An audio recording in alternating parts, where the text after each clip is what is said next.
রৌদ্র বারণে এই মালটার চাহিদা বেড়ে গেছে। সিজন শেষ হয়ে গেছে, এখন চাহিদা অনেক, মালের বেশি, মাল নাই।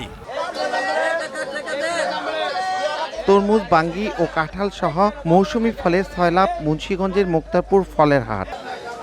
চলছে ধুম বেচাকেনা। নিলাম ডাকে পছন্দের লট কিনে নিচ্ছেন পাইকাররা। তবে সপ্তাহের ব্যবধানে দাম দ্বিগুণ হয়ে 2 কেজি ওজনের তরমুজ 100 টাকা ও 10 কেজি ওজনের বড় তরমুজ 500 টাকায় বিক্রি হচ্ছে। আর 2 কেজি ওজনের বাঙ্গি 60 থেকে 70 টাকা ও 4 কেজি ওজনের বাঙ্গি 150 থেকে 160 টাকায় বিক্রি হচ্ছে। প্রতি পিস বাঙ্গিতে দাম বেড়েছে অন্তত 20 টাকা। তবে নতুন আসা কাঁঠাল মিলছে 30 টাকা থেকে 150 টাকায়। ভোক্তার দাবি, সিন্ডিকেটের দাপটে বেড়েছে দাম। রৌদ্র বারণে এই মালটার চাহিদা বেড়ে গেছে, দামও বেশি, চাহিদাও বেড়ে গেছে। সিজন শেষ হয়ে গেছে, এখন চাহিদা অনেক, মালের বেশি, মাল নাই।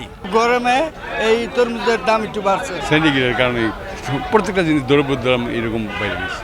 বিকাশে কম খরচে ক্যাশ আউটের লিমিট বেড়ে 50,000। প্রিয় এজেন্টও 2টা।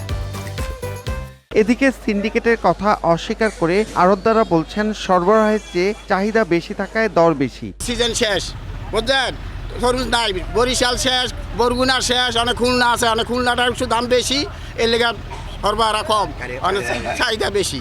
মুক্তারপুরে প্রতিদিন 30 থেকে 40 মেট্রিক টন মৌসুমি ফলের সরবরাহ হয়ে থাকে। ধলেশ্বরী তীরের এই ভোরের হাটে 10টি আড়তে প্রতিদিন বিক্রি হয় প্রায় 25 লাখ টাকার মৌসুমি ফল। মুন্সিগঞ্জের মুক্তারপুর থেকে নাসির উদ্দিন উজ্জ্বল, সময় সংবাদ।